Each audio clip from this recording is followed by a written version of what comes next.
ગુજરાતમાં કે દેશમાં ફરતા હોઈએ છીએ ત્યારે ચારે બાજુ આપણને પોલીસ જોવા મળે છે.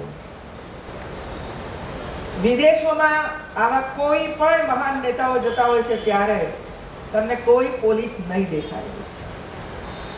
હું તો હમણાં ચાઇના જઈને આવ્યો, કોઈ સિક્યોરિટી અમારી આજુબાજુ નહોતી, પણ તેમ છતાં સિક્યોરિટી હતી.